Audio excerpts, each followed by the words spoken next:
अभिनव की जिंदगी रातों रात पलट चुकी थी। उसके साथ जो हुआ उस पर उसे अभी तक यकीन नहीं हो रहा था। उसके हाथ में अपने पिता की तस्वीर थी, लेकिन उस तस्वीर में वो गुस्से से भरी आंखों से राणा को देख रहा था। अगर उसका बस चलता तो वो अभी के अभी राणा का सिर काटकर अपने पिता की मौत का बदला ले लेता। जब अकरम ने अभिनव को इस हाल में देखा तो बोला, मैं तुमसे पूछना ही भूल गया, तुम इतने सालों तक कहाँ थे? अभिनव ने अपनी दर्द और गुस्से भरी आंखों से अकरम को देखा और बोला, पापा के जाने के बाद मेरी परवरिश एक अनाथ आश्रम में हुई। सालों बाद मैं वहां से बाहर निकला और काम करने लगा ताकि अपनी पढ़ाई का खर्च उठा सकूं। लेकिन आप लोग इस दौरान मुझे ढूंढने क्यों नहीं आए? अकरम ने ये सुन अपनी पलक झपकाई और कहा, ऐसा नहीं था कि हमने तुम्हें ढूंढा नहीं, लेकिन संजय के जाने के बाद माफिया वर्ल्ड में अफरा तफरी मच गई थी। हम उसे भी संभाल रहे थे और तुम्हें भी ढूंढ रहे थे, और इस सब के बीच वक्त के साथ तुम्हारा चेहरा बदलता जा रहा था, इसलिए तुम्हें ढूंढ पाना बहुत मुश्किल हो गया था। खैर, अब तुम आ गए हो तो मोंटी और बाकी लोग तुम्हें देखकर खुश हो जाएंगे। मोंटी का नाम सुनते ही अभिनव को गुस्सा आ गया था। मोंटी एक गद्दार का बेटा था। अभिनव ना तो उस गद्दार के बेटे से मिलना चाहता था और ना ही बात करना चाहता था। अभिनव ने कहा, लेकिन मुझे तो कभी मेरे पापा ने इस माफिया ग्रुप के बारे में नहीं बताया। अगर ऐसा कुछ था तो वो मुझे पहले बता सकते थे ना। तब तुम बहुत छोटे थे, शायद वो तुम्हें सब चीजों से दूर रखना चाहते थे, लेकिन मेरा यकीन करो, हम सच में तुम्हें ढूंढ रहे थे, और अब तुमसे मिलने के बाद मुरझाया हुआ द माफिया किंग फिर से जिंदा हो जाएगा। इतना कहकर अकरम कमरे में रखी एक टेबल की तरफ बढ़ने लगा था। इधर अभिनव के मन में कई सारे सवाल उठ रहे थे। उसे समझ नहीं आ रहा था कि राणा का राज अकरम और बाकी लोगों को पता क्यों नहीं चला, और क्यों एक गद्दार का बेटा अभिनव की गद्दी पर बैठा हुआ था। इससे पहले कि अभिनव अपने आप को कोई जवाब दे पाता, अकरम उसके पास आया और उसने अभिनव को 50 करोड़ रुपए का एक चेक थमा दिया। इसे रख लो, जब तक तुम वापस टाइगर की पोजीशन पे नहीं आ जाते तब तक तुम्हें इसकी जरूरत पड़ने वाली है। अभिनव ने अकरम के हाथ से चेक लिया और उसे देखने लगा। उसकी जिंदगी पलट तो गई थी, लेकिन अभी भी ऐसे कई सवाल थे जिनके जवाब उसे नहीं मिले थे। इसके बाद अभिनव और अकरम उस कमरे से बाहर निकलने लगे। अकरम ने जाते हुए कहा, तुम्हारी असली पहचान के बारे में किसी को भी खबर नहीं लगनी चाहिए, इसलिए जैसे जीते आ रहे थे वैसे ही जीते रहना। अभिनव ने हाँ में सिर हिलाया और दोनों कमरे से बाहर आ गए। इधर अनन्या चिंता भरी आंखों से उस कमरे के दरवाजे को देख रही थी जिसमें अभिनव और अकरम थे। वो ये जानने के लिए बेताब थी कि उन दोनों के बीच अंदर क्या बात हो रही थी और अभिनव को आने में इतनी देर क्यों लग रही थी। इतने में देवेन ने हंसते हुए कहा, लगता है इस अभिनव को अपनी दवा चखने को मिल गई। इस पर सनी ने कहा, कितने दुख की बात है ना? बेचारा मरने से पहले अपनी बीवी के साथ ऐश भी नहीं कर पाया। ये सुन अनन्या को झटका लगा। वो जानती थी कि अकरम के लिए किसी को मारना कोई बड़ी बात नहीं थी। अकरम सर इन जैसे गटर के चूहों को बर्दाश्त नहीं करते हैं, वो उन्हें साफ कर देते हैं। ये भी बचने वाला नहीं है। देवेन ने कहा, हाँ बेचारा सच में शादी करके मर गया। सनी ने कहा और दोनों जोर जोर से हंसने लगे। अनन्या को यह सुनकर बुरा लगा। कोई इंसान किसी दूसरे इंसान की मौत पर खुश कैसे हो सकता था? उसने कहा, प्लीज उसके बारे में इस तरह की बातें मत करो। इस पर देवेन ने कहा, तो और क्या करे, जिसके जैसे लक्षण होंगे उसके बारे में वैसे ही तो बातें होगी। देवेन यार वो सही कह रही है, ठीक है ना अनन्या, हम उसके बारे में ऐसी बातें नहीं करेंगे। वैसे भी मेरे दादाजी कहते हैं मरे हुए लोगों के बारे में गलत बात नहीं करनी चाहिए। सनी ने इतना कहा और फिर से दोनों ठहाके मारकर हंसने लगे। इससे पहले कि अनन्या कुछ कहती, कमरे का दरवाजा खुल गया। अकरम अभिनव को लेकर बाहर आ रहा था। अभिनव के बदन पर एक छोटी सी खरोच भी नजर नहीं आ रही थी। जब देवेन और सनी ने ये देखा तो उनका मुंह हैरानी के मारे खुला का खुला रह गया। देवेन ने कहा, इसे देखकर तो लग रहा है कि अकरम सर ने इसे हाथ तक नहीं लगाया। कमाल है, दोनों इतनी देर से कमरे में थे, कम से कम इतने टाइम में इसकी नाक तो टूट ही जानी चाहिए थी। सनी ने कहा, आओ। अकरम ने अभिनव से कहा और उस सबके साथ पार्टी हॉल में सबके सामने ले आया। अकरम के चेहरे पर खुशी देख सब ताज्जुब कर रहे थे। ये अभिनव है, मेरे एक पुराने दोस्त, सॉरी ये मेरे पुराने ड्राइवर का बेटा है।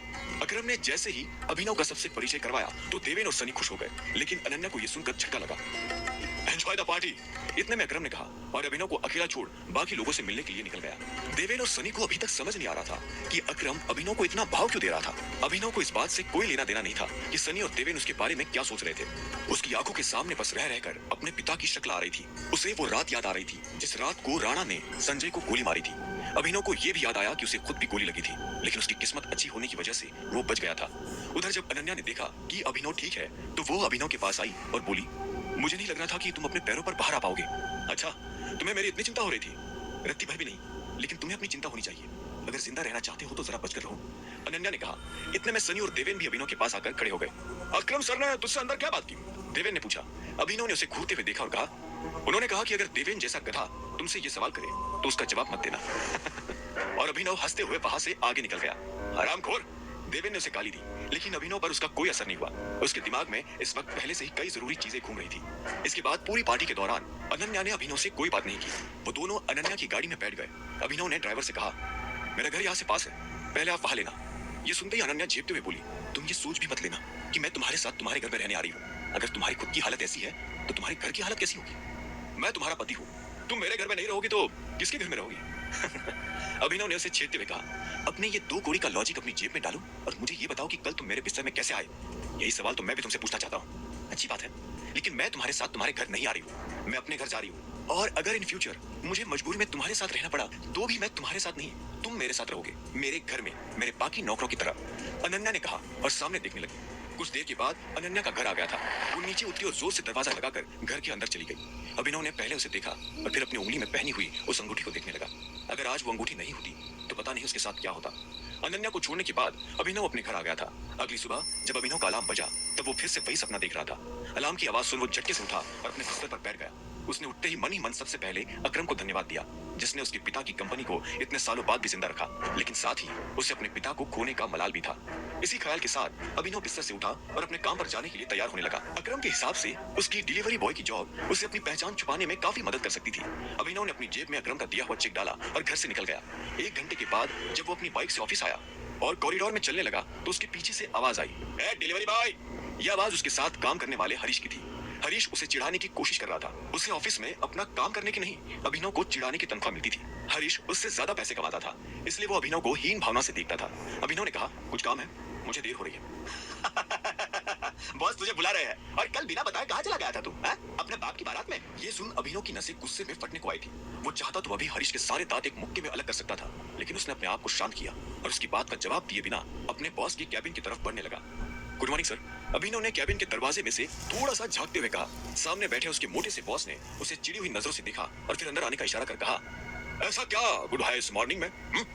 अभिनव के पास इस सवाल का कोई जवाब नहीं था। ऐसे में उसके बॉस ने आगे कहा, तू कल बिना बताए एब्सेंट कैसे हो गया?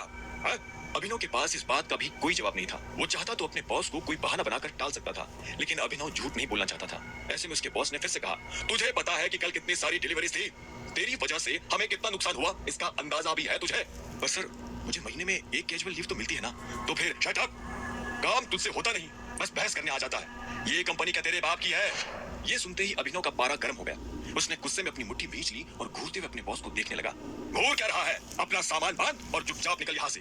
You are fired. अभिनव को ये सुनकर झटका नहीं लगा।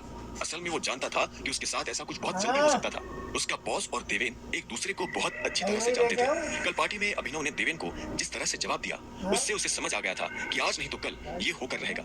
ऐसे में अभिनव ने बॉस से कहा, ठीक है सर, मैं जा रहा हूँ। इस महीने मैंने जो भी काम किया उसकी सैलरी दे दीजिए। कल जो तेरी वजह से हमारा नुकसान हुआ, अगर मैं उसकी भरपाई तेरी सैलरी से भी करूं तो भी तुझे 10,000 रुपए अपनी जेब से देने पड़ेंगे। शुक्र मना, मैं वो नहीं मांग रहा हूँ। अब निकल यहाँ से।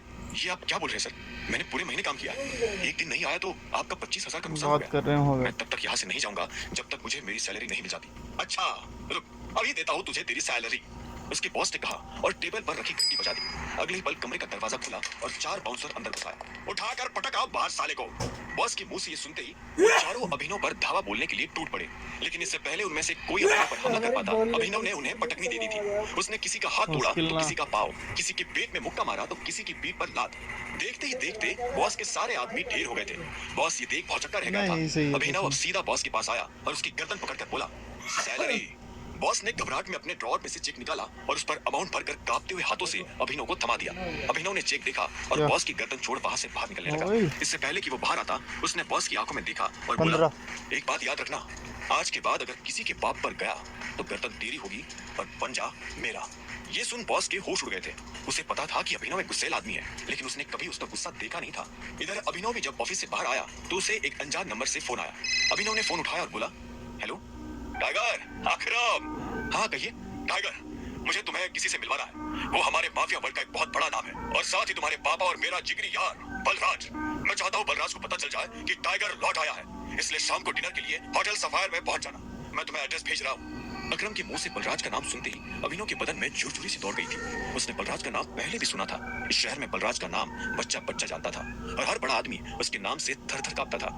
ऐसे में अभिनव को भी उससे मिलने में घबराहट हो रही थी। जिस बलराज से वो घबरा रहा था, असल में वो उसी का बॉस होने वाला था। पर क्या वो बलराज का बॉस बन पाता? क्या वो अपने पिता के दोस्त को अपना दोस्त बना पाता? जानने के लिए सुनते रहिए